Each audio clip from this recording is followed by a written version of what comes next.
Well, hello everyone, and welcome to yet another edition of the Entrepreneur Journey podcast. I am so happy to have my guest Avi Abrams with me today. Avi and I connected, seems like a couple months ago, and through a mutual friend. He does some really exciting things, especially around Israel. I'm going to let him kind of talk now, though. I'm going to turn it over to him and let him do a brief introduction of himself.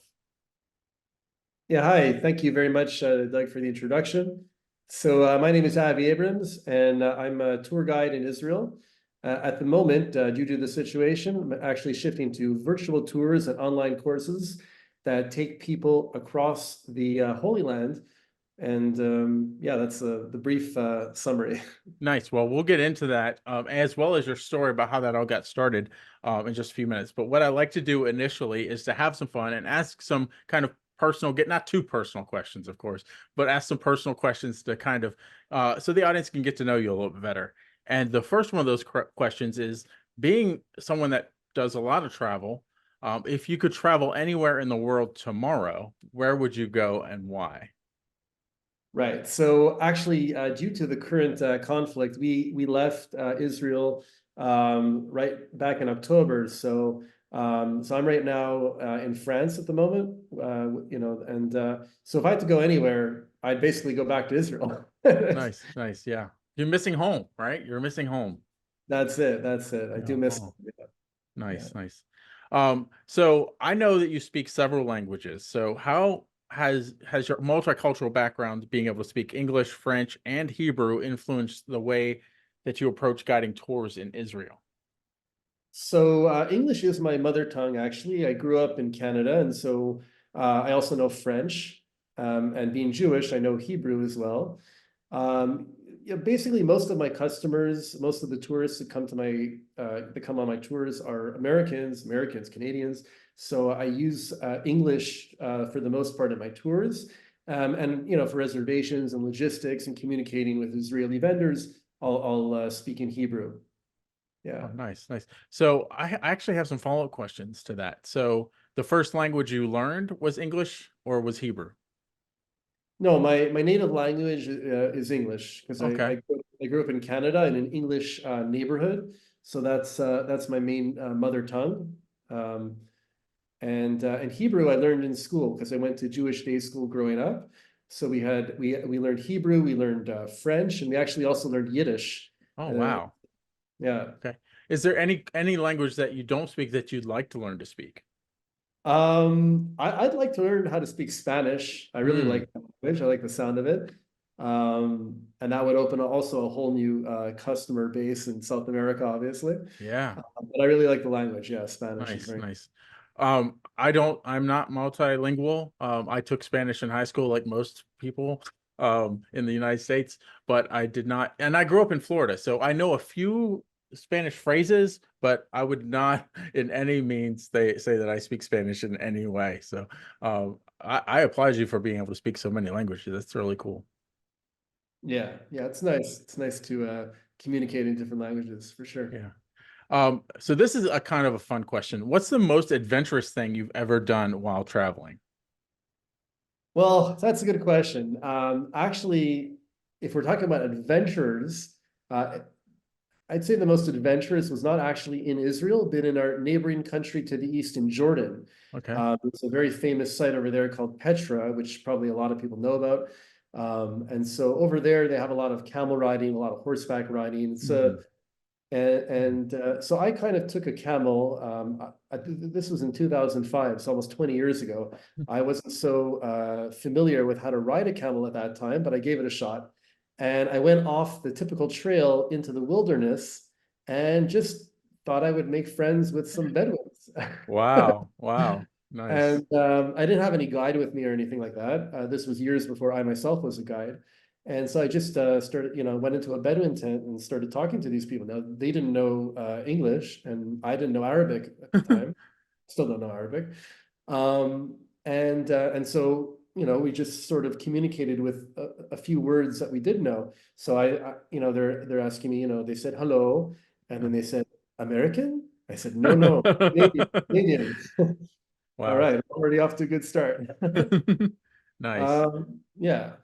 Yeah. So, I actually know a travel company that does travels to Jordan, so that's pretty cool. Yeah. So this is a staple of the Entrepreneur Journey podcast. I ask every entrepreneur a fill in the blank question. I'm always excited to hear what they put in the blank. So your fill in the blank question is, to thrive as an entrepreneur, one must embrace blank. So I would say adaptability. Mm, Being a tour guide, and especially being a tour guide in Israel with, the global pandemic and with all the mm, various wars and things that we have to go through, you have to definitely be able to adapt the business to the circumstances. And so that's exactly what I had to do during the pandemic. I had to shift from doing physical tours to doing virtual tours because, as everyone knows, Israel and many countries were closed down for tourism, and so I had to take a different route. And now that the war is taking place over there, so I have to do something similar. In terms of changing. I have a philosophy that if you can't bring people to Israel, then bring Israel to the people, and that's what yeah. I'm trying to do right now. Yeah, that's awesome. There's definitely a lesson in that of adaptability for entrepreneurs. It's not a question of when you'll have to make some changes in the business, whether it's economic conditions or political conditions or some kind of conditions that are going around you. Normally, every entrepreneur will have to make some sort of change in their business in order to adapt to what's going on around them. So that's really, really good. And you've had to adapt in the last probably 10 years more often than a lot of entrepreneurs have had too.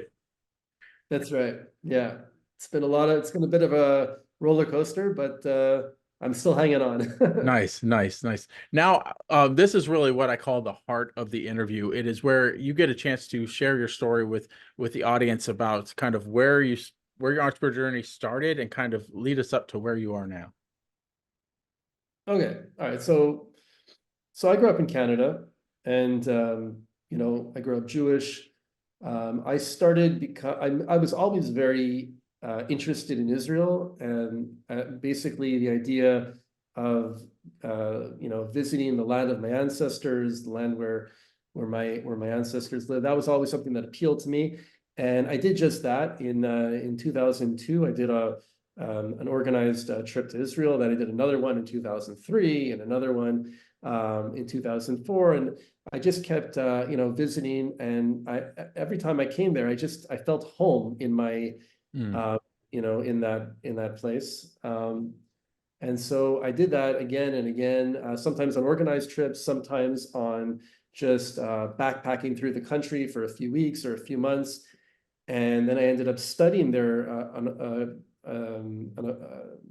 a semester abroad program. I did a semester abroad. I was studying at McGill University at the time in mm, Montreal, semester at Hebrew University, which is a major school in Jerusalem. And so, as time went on, I started becoming more, into the idea of living in Israel, and I just didn't know what I would do there. And mm, so so in 2010, 2011, I was studying in what you might call a theological seminary in New mm, Jersey, a Jewish studies program we call yeshiva. And while I was there, while I was studying, the Torah, the Talmud, the Bible, at the same time, I was, wanted to make a little bit of money on the side.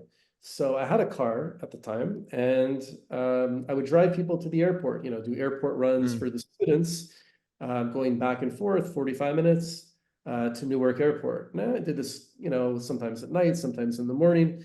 Eventually, the administrators, started understanding what I was doing, so they actually serviced me. They used my services to transport speakers Oh, wow. to the college, and so that was sort of my side gig they did on the side. The other thing I did while I was there, even though the main focus actually in yeshiva and theological seminary is really on Talmudic studies, I was very focused personally on biblical studies, focusing, going through the Bible in depth from cover to cover. That was my thing. So towards the end of that program, I was trying to figure out what to do, and a friend of mine basically put two and two together. Like, listen, you like driving people around, you like the outdoors, you love the Bible. You've been to Israel many times. Why don't you go to Israel and become a tour guide? And it like in one moment, it all just came Mm. together. And about a year later, that's what I did. I did my research, and I moved to Israel in 2012 and registered into the tour guide course. The tour guide course, I mean, maybe in some countries you don't even need to do a course to become a tour guide. They just, in Israel, it's a 2-year course. It requires 85 field trips all around the Wow. country. And we did it with some of the country's top professors, historians, archaeologists. So it was incredibly fascinating. While I was doing that, I was also working. And then in 2015, I got my tour guide license after passing the government exams. And basically from 2015, I started rocking it. Really, I was living in Jerusalem at the time. Sorry, did you have a question? No, no, I'm just listening intently. Okay, sorry. I was living in Jerusalem at the time, so I wanted to get more acquainted with how to give over tours, and so I went to the old city of Jerusalem, and in the old city they have different museums and different historical sites, like the City of David and the Mm. Temple Institute and the Hurva Synagogue, and so I started working as a local guide within these different museums and different institutions to just get a feel for what it would be like to be a countrywide tour guide, which is really what I was striving to do. And while I was there, I had all kinds of people come in there from all walks of life, different peoples, different cultures, and I had a lot of evangelical Christians from the United States coming on these huge organized tours, 40 people, 50 people, and they would be with their private tour guide, and I would be the local tour guide, let's say in the Temple Institute, which is it's an organization where they've recreated the vessels for the temple, for the ancient Jewish temple from 2,000 years ago, Wow. the altar and all of the utensils and the clothing of the priests and the high priest. And so I was taking people through there. And as I was going through there, I had a very good vibe with the evangelicals. It was a very good chemistry. It was a good flow. And I found that unlike other groups that just sort of want to get through it, they had a lot of questions pertaining to the Bible, pertaining to history, pertaining to the Jewish perspective on history. And so I started really enjoying those kinds of tours. As I progressed and I became a private tour guide and started providing tours all over the country, I was working with a lot of families, private families, mostly Jewish families. And then, but I always wanted to sort of get back to that evangelical base, because in reality, the reason why I wanted to become a tour guide in the first place was to share the Bible with people. Mhm. And that's really what my tours were really, that was the goal of it. So in 2018, there was a famous mega church that got into contact with me, and we started planning for a major tour, a pilgrimage tour, that we actually did in October 2019, just a few months Wow. before the COVID crisis. And it was a phenomenal success, And everyone had, excuse me, everyone had just a great time. I mean, I got so much out of it, and I Nice. just felt like that really is my niche market. I mean, in tourism in Israel, you've got all kinds of niches. You've got families, you've got youth groups, you've got all kinds of foreign groups. Some people specialize in Asian groups. There's all kinds of stuff. I really understood that it's interesting as an Orthodox Jew that my niche market really was for evangelical Christians. I mean, everywhere I went, let's say we would go to like Tel Dan, or we went to, some of these archaeological sites between point A and point B. Usually we would just walk down the path. But then as we're walking down the path, it had like the paparazzi, like 15 people around. What about this? And what about that? What do you think of that? And what about that person? This? It was like, and I was like, boom, boom, boom, boom, boom. And I knew how to answer it. And so I understood this was what I needed to do. And so I started like towards the end of 2019, beginning of 2020, I started really trying to focus on structuring my business model to, to attract the evangelical market. Now, unfortunately, of course, in March, shortly after, we had the COVID situation, which basically shut down the borders of Israel to tourism for 2 years. Wow. So that was a little inconvenient, to say the least, but I knew what my market was. And in the meantime, I started, working on a new website. I started developing new types of tours. We'll get into that a little later. I Yeah. think asking Yeah. about that. But that was basically the journey of how it all got started. Wow. Wow. Nice. Nice. This is kind of just off the top of my head question because recently in our church we're studying Genesis. And we're studying Abraham and Sarah, and then Sarah, we were talking about Sarah's burial and how she, like it was on the like at the time on the outskirts of the city, but now it's more. I don't know if you have any reference to this through your tours, but now her burial place is more towards the in the city, actually. Yeah. So all the patriarchs and matriarchs were buried in Hebron, Hmm. in the tomb of the patriarchs. The structure itself was built by King Hera 2,000 years ago, Mm-hmm. but the cave goes back to what Abraham purchased about 3,800 years ago, and that is considered the first piece of real estate, Jewish real estate in the land of Israel. Wow. So yeah, Sarah was buried there. Today, Hebron is for the most part a Palestinian city, the Hmm. largest Palestinian city in the Hmm. West Bank. There are a couple of Jewish neighborhoods there as well.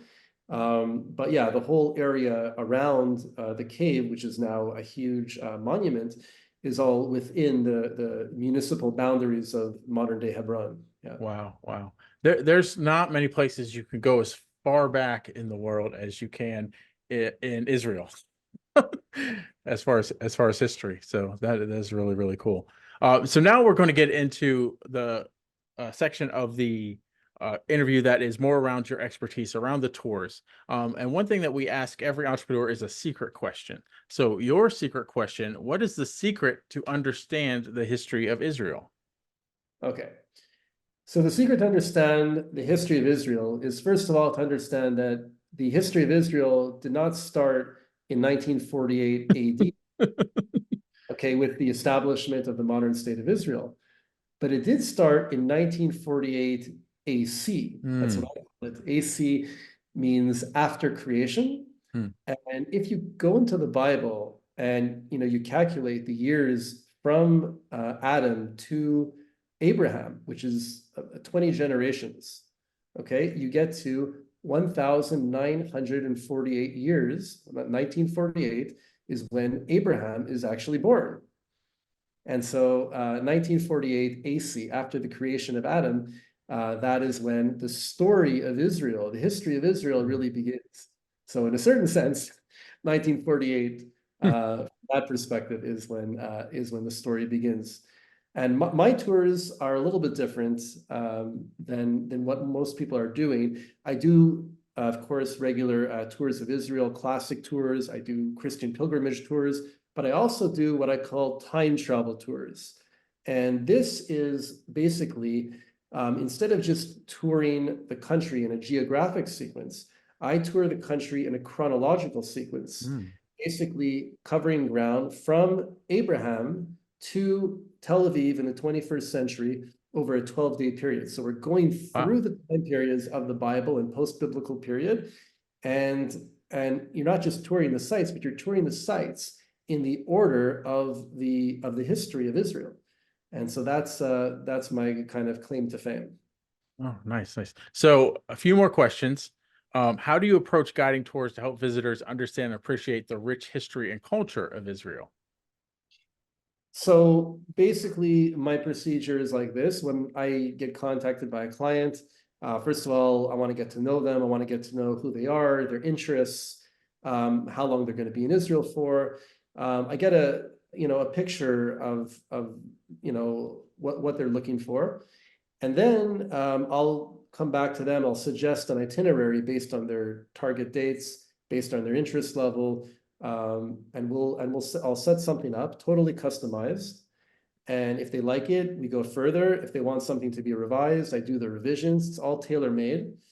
And from there, I send them the itinerary. Once it's approved, I take care of the reservations. I have a team that takes care of hotels, transportation, airport transfers, restaurants, whatever you need. It's a full service. So what I'm doing is I'm making it customized for each individual. Nice, nice.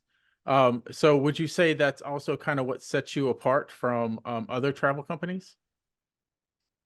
Yeah, so what I'm doing is I'm taking a very personal approach to tour guiding. I'm not just throwing an itinerary at you. I'm really focusing on what you need. Sometimes people have mobility issues, for example. Mm, Sometimes people say that they don't want to go up north. They just want to stay kind of around Jerusalem. They don't want to do too much traveling. So I structure as much as possible within a certain geographic area. So I try to cater as much to the people as possible. But yeah, that's what I'm doing.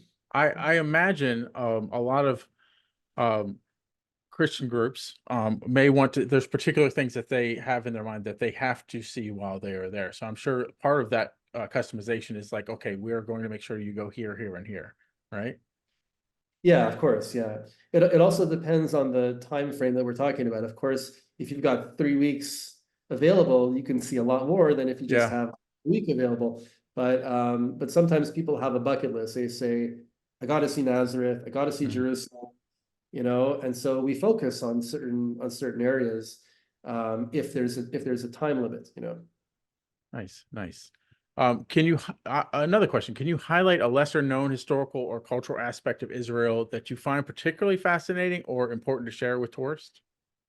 Yeah, I think it's very important for people to know, especially now in the current climate of what's happening today in Israel. Actually, Israel is a very diverse country, and you might get the impression from watching the news that Jews and Arabs are just tearing each other Mm, apart. But actually, the Arab population is a very important fabric in Israeli society. You'll see them in hospitals as doctors, judges. They have political parties, and so there is this impression that if you come to Israel and actually see what it's like, people actually do for the most part get along. There are contentious areas, don't get me wrong, like we're talking about Gaza and things like that, but in mainstream Israeli society, there is very much of it is very much of a cohesive and diverse culture. Yeah. yeah, I think a lot of people are probably surprised to hear that people that have never been over there because the news just proclaims conflict, conflict, conflict, right? So No, that's really people good to work hear. together. I mean, in all the jobs I've ever had in Israel, I've had our coworkers who had a lot of my drivers. So yeah, we have, in that sense, that would be quite surprising for somebody coming to visit from the United States. So I have one last question. I wasn't sure I was going to ask you this, but I want to know, and you can feel free to answer it however you wish. Um, just me being a Christian and you being Jewish, I just want to know, like from the tours aspect, um, when Christians come over, they want a certain they're because we have different beliefs, obviously, right, around Jesus Christ. So um how do you cater to them without compromising your beliefs or their beliefs? I guess is what I'm getting at. So when you lead the Sure, tours. no, it's a very good question. I mean, I look at the New Testament story as a historical, as a part of really as a part of Jewish history, because Mhm, we're talking about Jesus, whose Jewish name was Yeshua, who lived in a Jewish Galilean village in a time where the country was majority Jewish, and mhm. Jesus practiced Judaism. So the way I look at it is that for somebody who is a Christian and wants to understand not just the story of Jesus, but wants to understand the life of Jesus, how Jesus actually lived and practiced his daily life. So I'm kind of like a gateway to that understanding, because one of the things I do have on a lot of my tours is a lot of questions about Judaism specifically because of that. And so I help people to get a sense about what that is like, and also just a better idea about what the climate was like, what the historical climate was like at that time. In the country, you know what it says in the New Testament, but add to that Josephus, add to that the Talmud, add to that the larger historical context of the country, and you start getting a better understanding for that period of history, the end of the Second Temple period. Nice, nice. All right. That was actually a question that was on my mind, and I debated over whether putting it even in the questions, but I knew that I had to ask you that. So thank you for giving such a great answer. This has been a great interview, Avi. How do people find out more about you? Where they can find? I know you're kind of doing a lot of virtual things now. How can they find out more about that? So yeah, I mean, my classical website is Avi Abrams Israel Tours.com. And that's AVI Israel Tours.com. That's my website. Info at aviabramsisraeltours.com. That's how you can reach me. I also have my newer website, which is still in the process of being renovated. Timetravelisrael.com. Those are the chronological tours if you want to really visit Israel in a chronological sequence. But either way, just you can get in touch with me on either website. The contact forms go right to my email, and I'll be happy to give you more information about my online history courses, about my virtual tours. And that is something really valuable today when Israel is not really an option for many people. So I'm going to bring Israel to you, to the comfort of your home, and be able to see, go on a tour of Israel.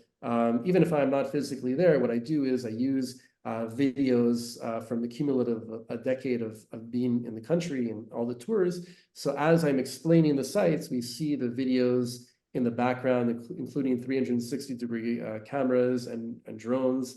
And so you really get a good visual for the Holy Land as I'm explaining the content and the information. And it's something today which is very relevant because of the situation. Yes.